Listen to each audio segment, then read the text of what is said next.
Vous avez eu quoi à Noël? Ça m'intéresse. Moi j'ai eu des chocolats et de l'argent. Voilà, le classique en fait, hein. C'est quand tu sais pas trop quoi offrir. Mais je trouve ça cool, parce que du coup avec cette thune, bah tu peux t'acheter ce que t'as envie. Et comme ça t'es jamais déçu du cadeau. Bon, j'espère que vous allez bien, que vous avez passé de bonnes fêtes.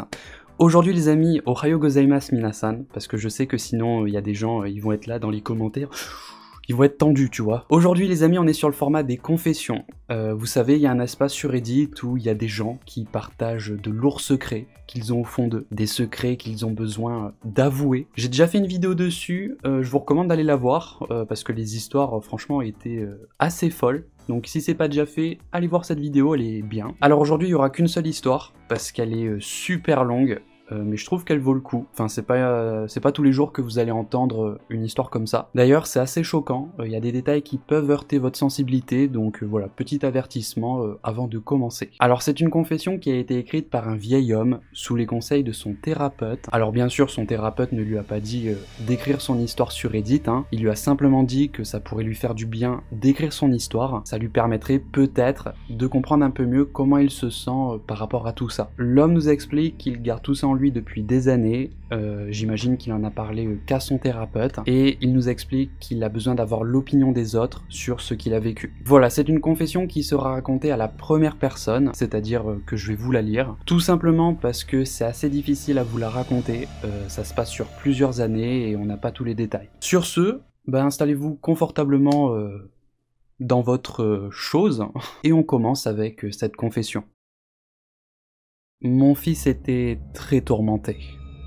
Vraiment tourmenté. Si vous avez vu le film We Need to Talk About Kevin, ça vous aidera vraiment à comprendre de quoi je parle.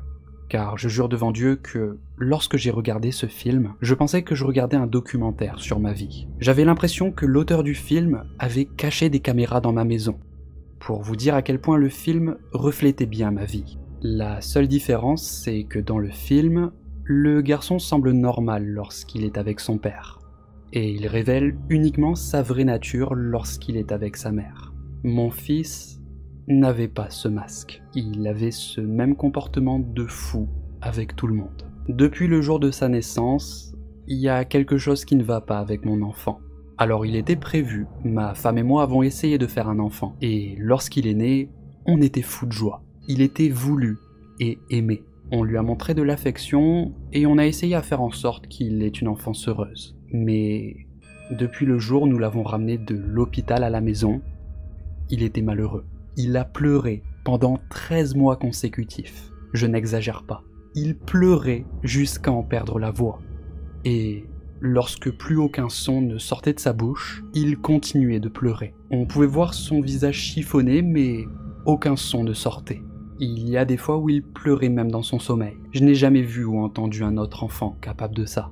Nous l'avons amené voir des médecins, des spécialistes. Nous avons essayé de changer son alimentation, de le bercer, de lui chanter des berceuses, de lui faire écouter de la musique, de lui donner des jouets. Nous avons essayé tout ce que nous pouvions imaginer.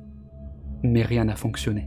Une fois que notre enfant a surmonté l'étape des pleurs, 13 mois plus tard, on pensait qu'on était tiré d'affaire. Mais il est rapidement devenu clair, pour une raison inconnue, que notre fils était juste en colère d'être venu au monde.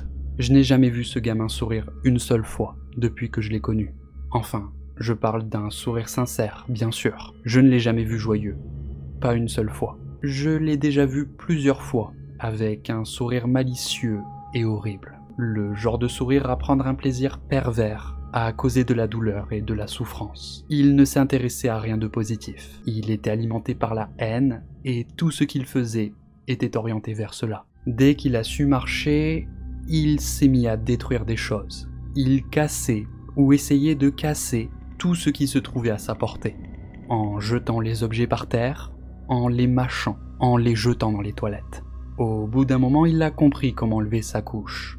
Et il a pris un grand plaisir à pisser et à chier partout où il le pouvait. Il a ensuite compris qu'il pouvait le cacher, et il s'est mis à pisser et à chier à des endroits que nous ne trouverions pas de suite, ce qui compliquait encore plus le nettoyage, et rendait la maison puante. À partir de l'âge de 9 ans, il s'est mis à pisser et à faire caca dans notre lit, jusqu'à ce que nous ayons un verrou à notre porte, pour qu'il ne puisse plus entrer. Alors, il s'est mis à décharger dans le couloir, juste devant notre porte. Il a fait ça jusqu'à l'âge de 15 ans.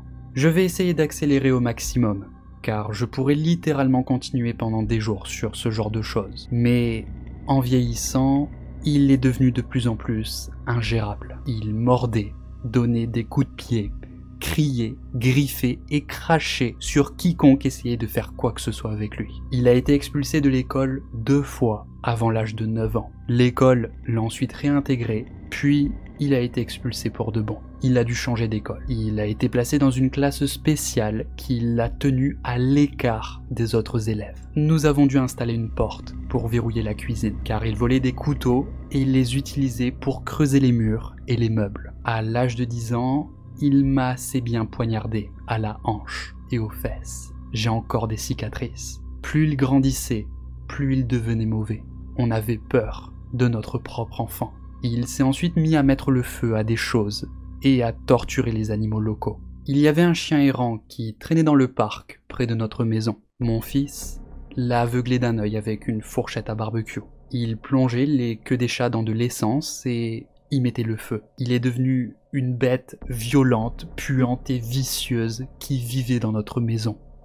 On ne pouvait rien faire avec lui. À cause du comportement de notre fils depuis qu'il est tout petit, on a investi massivement dans des serrures autour de notre maison. On a remplacé les portes minces et bon marché par des portes en bois denses et robustes qui ne peuvent pas être enfoncées. Ce sont des portes qui sont équipées de serrures et seule ma femme et moi avions les clés. Je sais que ça semble extrême, mais les serrures et les portes lourdes étaient le meilleur moyen que nous ayons trouvé pour nous sentir en sécurité. Avant d'être inondé de messages, non.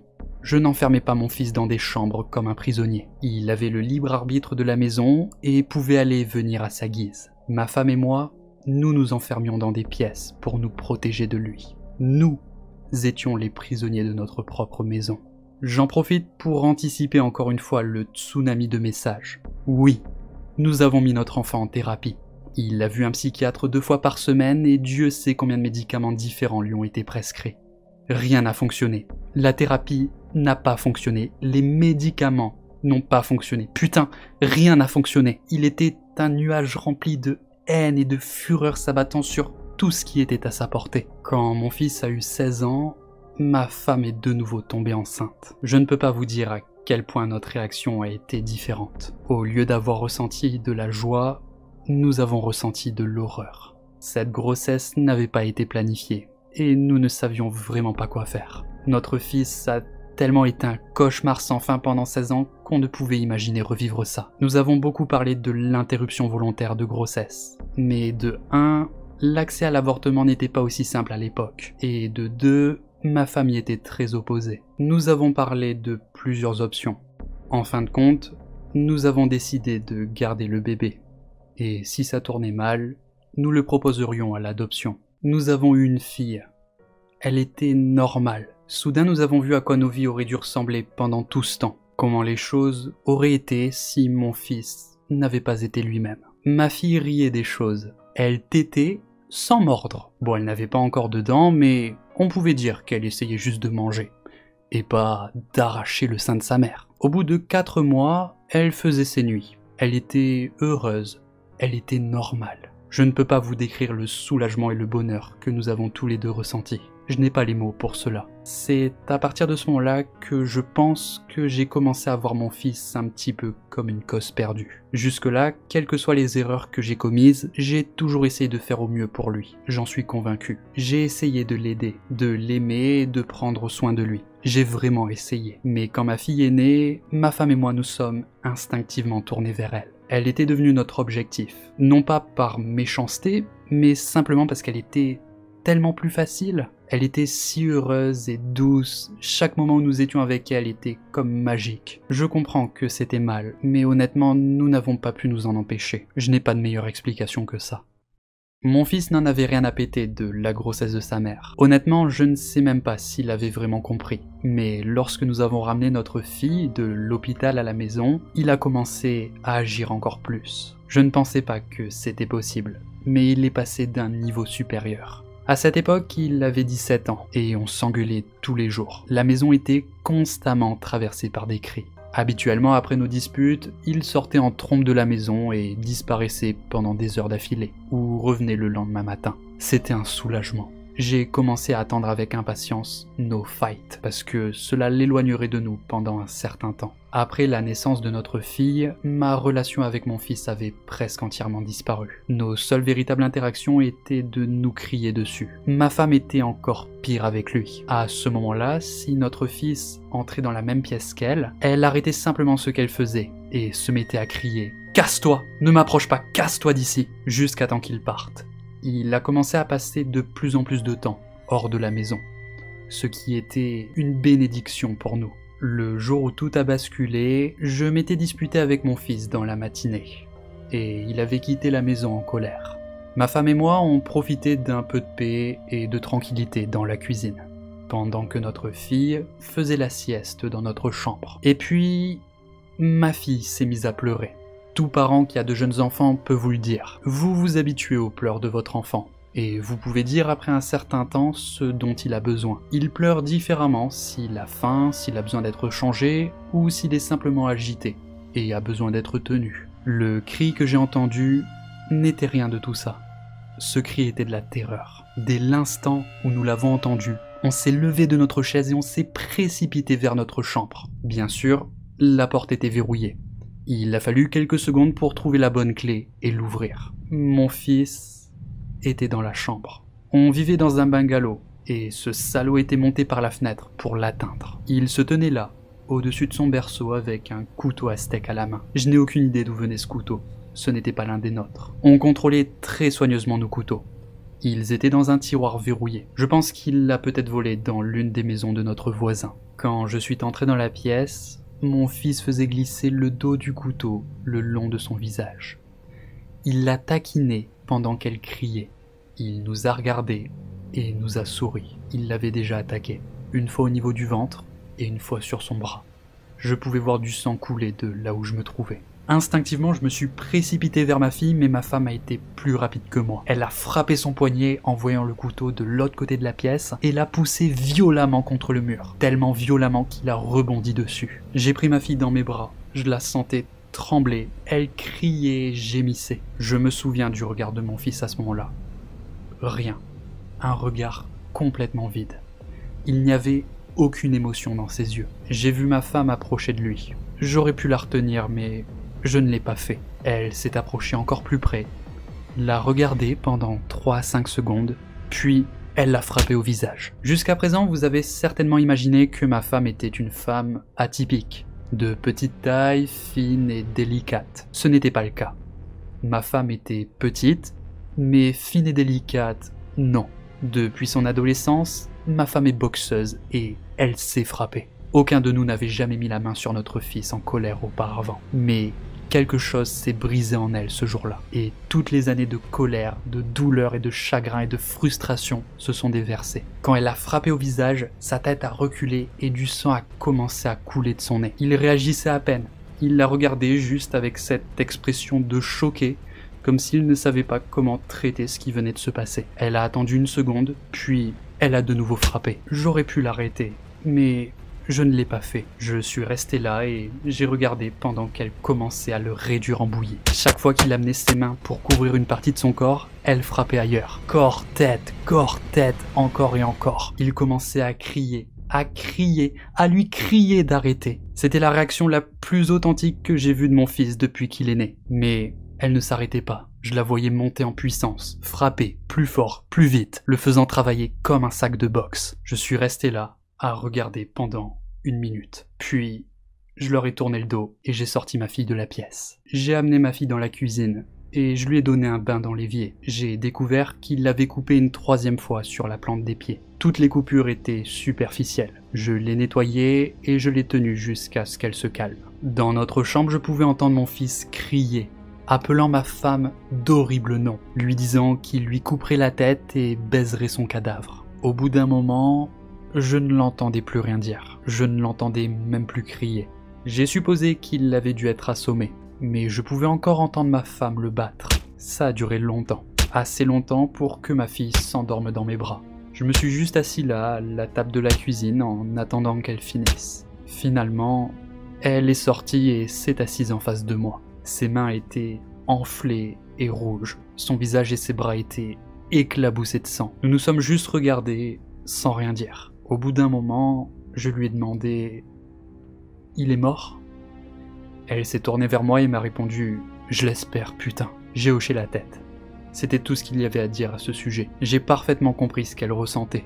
J'ai ressenti la même chose. Je ne savais pas quoi faire. Alors nous sommes restés assis là, à attendre, en silence. Finalement, ma femme a commencé à pleurer et elle est allée prendre une douche. Je suis resté là où je tenais ma fille. Après un long moment, j'ai entendu des gémissements et des sanglots venant de notre chambre. Il s'est avéré que notre fils n'était pas mort. Je suis allé voir à quel point c'était grave et c'était vraiment mauvais. Je n'ai jamais vu une raclée aussi impitoyable être infligée à qui que ce soit. Il était allongé sur le sol dans une mare de vomi, roulant de douleur avec du sang qui coulait de son visage. Son nez était écrasé, ses deux yeux étaient complètement enflés et commençaient déjà à noircir. Je pouvais voir que certains de ses doigts étaient pliés à des angles étranges et qu'il avait pissé dans son pantalon. Je pense qu'il devait lui manquer des dents, mais je n'en voyais aucune sur le sol et je ne pouvais pas voir à l'intérieur de sa bouche. Ses lèvres étaient trop gonflées. Après en avoir parlé à ma femme, je sais maintenant qu'elle avait systématiquement frappé chaque partie de son corps, en se concentrant fortement sur ses jambes. Elle m'a dit qu'elle lui avait donné des coups de pied à plusieurs reprises jusqu'à ce que ses jambes soient fatiguées, et qu'elle avait continué à frapper son corps longtemps après qu'il se soit évanoui. Lorsque ma femme est sortie de la douche, je ne savais pas quoi faire de notre fils. Je ne savais pas si je devais appeler la police ou une ambulance ou l'emmener moi-même à l'hôpital. Honnêtement, je ne savais pas quoi faire. Au bout d'un moment, j'ai réalisé que je ne me souciais plus de lui à présent. Donc, nous avons décidé de le laisser là, de le laisser vivre ou mourir tout seul. Il y avait une suite parentale au sous-sol que nous n'avions jamais vraiment utilisée. Ma femme, ma fille et moi avons déménagé en bas. Nous avons simplement cédé le dernier étage de la maison à notre fils. Et nous avons verrouillé tout le bas de la maison. On a complètement séparé nos vies. Il y avait beaucoup de nourriture dans les armoires à l'étage. Assez pour plusieurs semaines. Il y avait des toilettes et des chambres pour lui tout seul. De notre côté, nous avions une salle de bain au sous-sol, une petite kitchenette et une entrée séparée. Nous avons donc simplement cessé de monter les escaliers. On ne voulait plus rien avoir à faire avec lui. Au cours de la semaine suivante, on pouvait parfois l'entendre se déplacer à l'étage. Je pense qu'il a juste passé la plupart de son temps allongé dans son lit, à récupérer. Je suis allé travailler, tout en restant sur mes gardes, au cas où il m'attaquerait dans l'allée. Mais il ne l'a jamais fait. Ma femme est restée à la maison avec notre fille. Elle n'a jamais été hors de notre vue. Il y a une nuit où nous l'avons entendu taper une crise. On l'a entendu jeter des objets et donner des coups. Nous n'avons rien fait. On n'est pas monté pour aller le voir. Il n'a jamais essayé de descendre ou de s'approcher de nous. Je pense qu'il avait peur que s'il s'approchait à nouveau de nous, ma femme pourrait finir le travail. Après avoir passé 3 semaines au sous-sol, on a remarqué que ça faisait maintenant plusieurs jours qu'on ne l'avait pas entendu. Et donc j'ai décidé de m'aventurer à l'étage. Tout l'étage a complètement été démoli. Il n'y avait aucune trace de mon fils. Il était parti. Il a fallu des mois pour réparer les dégâts qu'il avait causés et remettre le rez-de-chaussée en état. Il y avait de la nourriture et de la merde partout sur les murs, du verre brisé sur le sol et des trous dans les murs. Je suis reconnaissant qu'il n'ait pas brûlé la maison avec nous. Honnêtement, je ne sais pas pourquoi il ne l'a pas fait. Le gamin n'a pas hésité à mettre le feu à des choses. Après ça, j'ai vécu dans la peur chaque jour qu'il revienne, qu'il nous tende une embuscade à l'improviste et qu'il essaye de nous tuer. Nous avons déménagé environ 3 ans plus tard, et j'ai finalement arrêté d'avoir peur qu'il se présente à nouveau, car maintenant, il n'a aucune idée d'où on a déménagé. Je porte beaucoup de culpabilité de cette époque. Je ne l'ai pas battu moi-même, mais je l'ai laissé se faire battre, et j'ai pensé qu'il le méritait. J'étais content que ce soit arrivé. Je n'ai pas essayé de le tuer, mais j'aurais été heureux s'il était mort. J'espère qu'il a pu vaincre ses démons, et vivre une vie normale quelque part. S'il n'a pas été capable de cela, s'il est resté comme il était, alors j'espère vraiment que quelqu'un l'a tué, et qu'il n'est pas en train de blesser quelqu'un d'autre. Oh, c'était long.